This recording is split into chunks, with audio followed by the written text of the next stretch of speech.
Pemirsa, khususnya mahasiswa Universitas Terbuka, selamat berjumpa dalam program pendidikan Universitas Terbuka.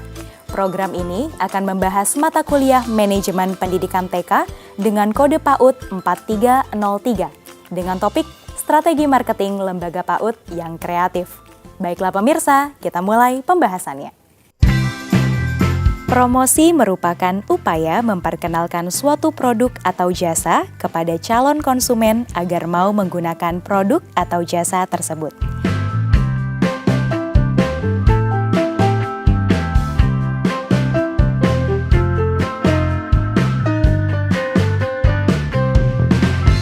Lembaga pendidikan anak usia dini yang menawarkan jasa pendidikan juga perlu dipromosikan kepada para orang tua, khususnya yang mempunyai anak di bawah usia 5 tahun atau balita.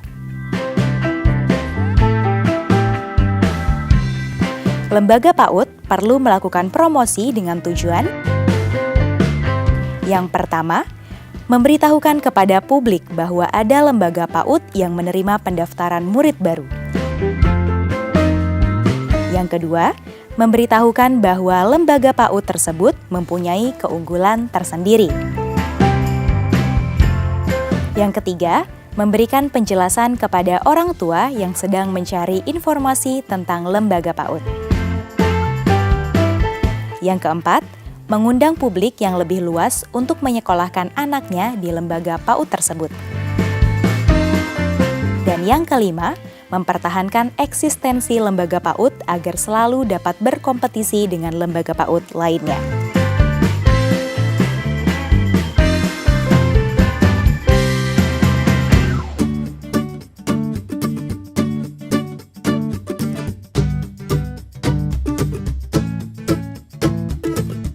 Piringnya kurang setengah. Aku geser ya. Boleh. Hati-hati ya sayang. Hati-hati pecah ya sayang. Iya. Bunda, piringnya bukan yang ini. Nanti pecah. Aku belum bisa yang ini. Nah, makanya kakak sekolah biar cepat pintar dan bisa makan sendiri ya. Iya. Setiap ibu rumah tangga yang mempunyai anak balita tentu ingin memberikan pendidikan bagi anak-anaknya sejak dini. Namun, seringkali mereka tidak mengetahui kemana harus menyekolahkan anaknya. Bunda, sepertinya Pelangi sudah ingin sekolah. Kan sudah 4 tahun umurnya. Tapi sekolah mana yang pas buat Pelangi? Ya, sekolah PAUD itu dia Bunda. PAUD yang mana? Yang dekat rumah kita saja Bunda, biar Bunda bisa mengantarnya setiap hari. Oh ya Pak, kemarin Bunda dapat brosur tentang PAUD. Sepertinya deket deh sama rumah kita. Coba ambil brosur Bunda, Apa mau lihat. Bentar ya.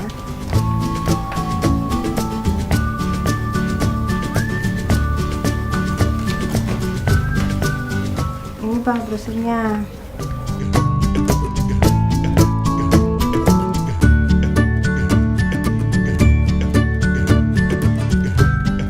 Nah, sepertinya ini cocok buat sekolah Pelangi. Brosur adalah alat promosi yang terbuat dari kertas yang di dalamnya terdapat sejumlah informasi dan penawaran mengenai jasa atau produk. Brosur berupa selebaran cetak yang berisi keterangan singkat tetapi lengkap tentang perusahaan atau organisasi.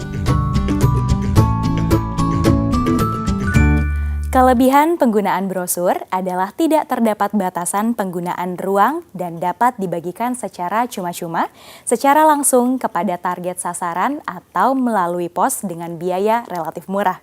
Sedangkan kelemahannya adalah tidak semua orang mau membaca informasi dalam brosur secara lengkap dan apabila pesan yang disampaikan terlalu sedikit, maka akan terlalu banyak ruang yang kosong dalam brosur. Yang terpenting dalam brosur adalah informasi mengenai layanan produk atau jasa yang ditawarkan, lembaga yang menawarkan, tata cara atau prosedur mendapatkan layanan tersebut, keuntungan atau manfaat mendapatkan layanan tersebut, serta bila memungkinkan harga atau biaya yang harus dikeluarkan untuk mendapatkan layanan tersebut. Brosur ini merupakan salah satu bentuk promosi yang disenangi organisasi penyedia jasa atau produk karena pembuatannya relatif mudah, biayanya relatif murah dan dapat dibagikan langsung kepada konsumen. Agar penggunaan brosur efektif untuk promosi, tips berikut dapat kita praktekkan. Pertama, buatlah brosur semenarik mungkin. Karena waktu yang digunakan untuk membaca brosur sangat singkat, maka pilihlah informasi yang penting saja dan pilihlah warna dan tata letak yang menarik agar orang mau membacanya. Lebih baik apabila disertai penawaran dengan keuntungan bagi orang yang mengambil tindakan lebih cepat. Kedua, tetapkan target marketnya. Jika tidak tepat pada sasaran, penggunaan brosur hanya akan membuang uang secara percuma saja. Pastikan bahwa Anda memiliki daftar target market beserta dengan ciri-cirinya sebelum kita merancangnya. Ketiga, sebar brosur ke target market yang tepat, misalnya dalam seminar, pameran, atau sebar brosur di kompleks perumahan yang sesuai dengan target market Anda. Brosur dapat pula disisipkan ke dalam surat kabar atau tabloid. Yang keempat, berikan 3 brosur kepada kenalan atau teman Anda. Apa kabar? Baik, Tumben kemari. Ada apa, Bu? ini saya ingin membagikan brosur dari sekolah kami karena sekolah kami sedang menerima murid baru. Bu, kenapa saya diberikan 3 buah brosur? Satu saja sudah cukup. Iya, 1 buah brosur untuk Ibu. Jika Ibu ingin menyekolahkan anak Ibu, suatu saat brosur ini bisa dijadikan referensi. Dan kami meminta tolong pada Ibu, apabila ada teman yang membutuhkan brosur ini, Ibu dapat memberikannya kepada teman tersebut. Dengan demikian, Ibu telah melakukan 2 kebaikan sekaligus. Yang pertama menolong saya, dan yang kedua membantu teman Ibu untuk memenuhi kebutuhannya. Ya, Bu. Selalu lakukan uji dan ukur. Selalu lakukan pengujian sebelum melakukan penyebaran secara masif, baik pengujian pada materi brosur, target market, dan metode penyebarannya. Cara pengujian cukup sederhana. Mintalah beberapa orang yang menjadi target market kita untuk melihat dan mengomentari brosur yang kita buat. Jika mereka tertarik dengan brosur yang kita buat dan mau menggunakan jasa kita saat itu juga, maka bersiaplah untuk menyebarkannya secara masif. Setelah penyebaran dilakukan, selalu ukur tingkat keberhasilan penyebaran brosur tersebut. Jika ada yang kurang jelas, maka harus dilakukan pembenahan agar tidak mengulang kesalahan yang sama.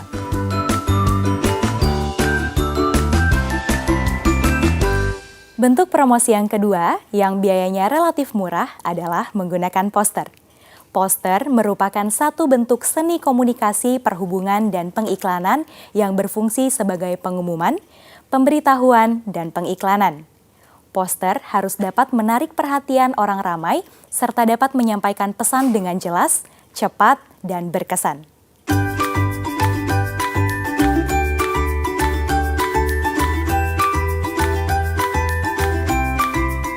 Kelebihan penggunaan poster adalah dapat dipasang pada tempat yang sesuai dengan target sasaran dan di tempat-tempat umum. Sedang kelemahannya adalah singkatnya waktu yang digunakan orang untuk melihat poster tersebut.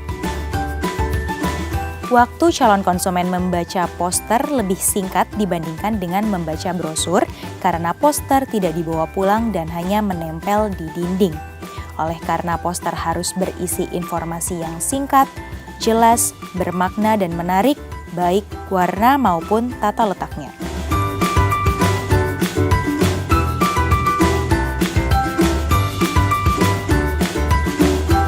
Untuk membuat poster yang bermutu, dapat mengikuti petunjuk berikut ini. Yang pertama, pesan yang singkat, jelas, dan mengandung satu tema saja. Yang kedua, mempunyai tata letak yang dinamis. Yang ketiga, warna yang berkesan. Keempat, ilustrasi menarik dan sesuai dengan tema.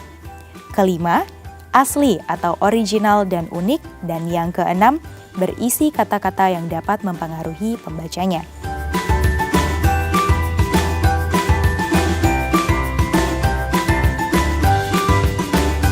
Sarana promosi yang ketiga adalah iklan di media massa. Iklan adalah setiap bentuk komunikasi yang dimaksudkan untuk memotivasi seseorang pembeli potensial dan mempromosikan penjualan suatu produk atau jasa untuk membujuk para konsumen agar mencoba atau mengikuti apa yang ada di iklan tersebut.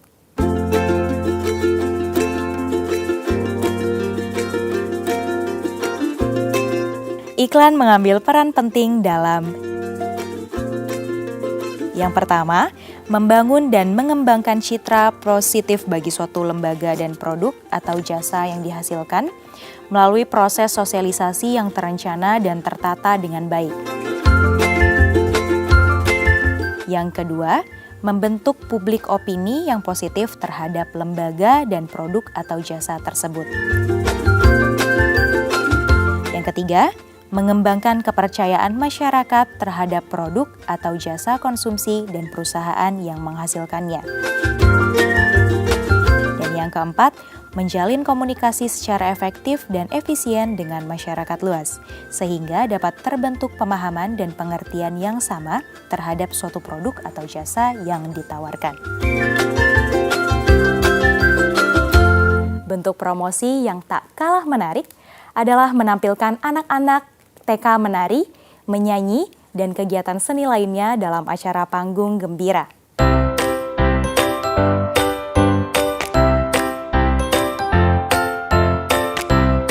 Acara ini biasanya diadakan pada akhir tahun pelajaran sebagai tanda telah berakhirnya masa 1 tahun pendidikan. Acara ini juga bertujuan menunjukkan kemajuan anak dalam berkesenian kepada para orang tua. Selain itu, acara ini dapat tepat untuk mempromosikan lembaga PAUD yang bersangkutan kepada calon orang tua murid. Apabila hendak dijadikan ajang promosi, maka acaranya harus berupa panggung terbuka, yaitu siapa saja boleh datang melihat acara tersebut.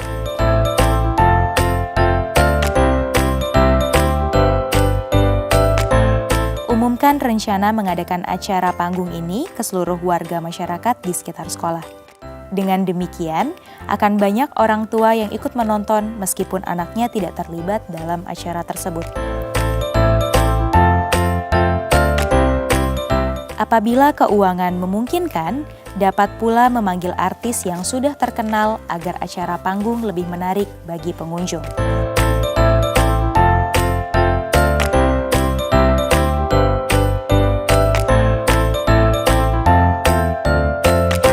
Bentuk promosi lainnya yang dapat menarik animo masyarakat adalah dengan mengadakan perlombaan-perlombaan untuk anak usia dini.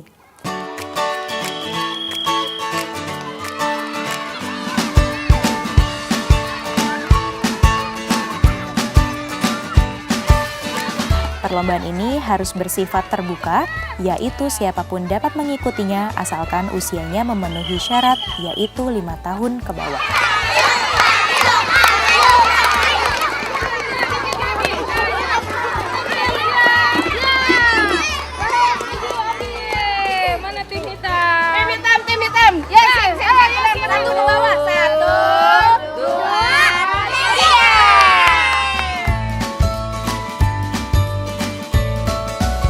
Jangan lupa mengumumkan rencana perlombaan tersebut ke seluruh warga di sekitar sekolah agar mereka tertarik mengikut sertakan anaknya dalam perlombaan.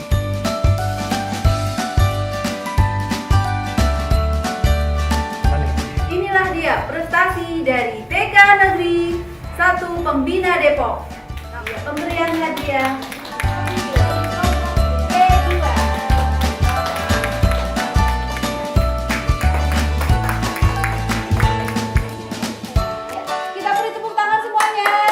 Sediakan hadiah bagi para pemenang lomba. Apabila memungkinkan, libatkan pejabat setempat agar mendapat dukungan.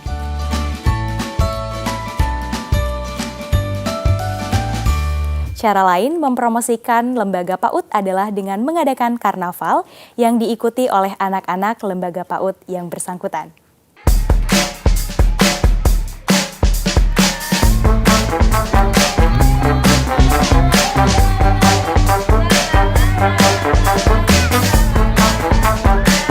Karnaval ini biasanya diikuti anak-anak dengan antusias dan gembira. Selain memberikan suasana baru bagi anak-anak, karnaval juga dapat membangun rasa cinta tanah air dan percaya diri dalam diri anak.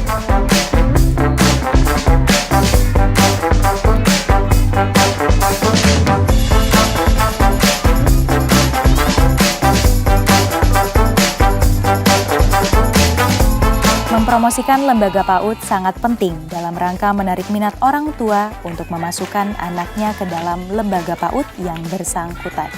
Promosi ini dapat dilakukan dengan berbagai cara dan keberhasilannya tergantung dari kreativitas orang-orang yang terlibat dalam upaya promosi tersebut.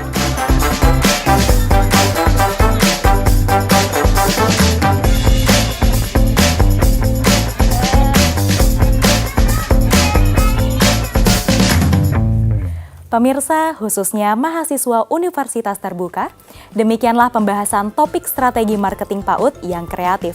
Semoga tayangan ini bermanfaat bagi Anda. Selamat belajar dan sukses selalu!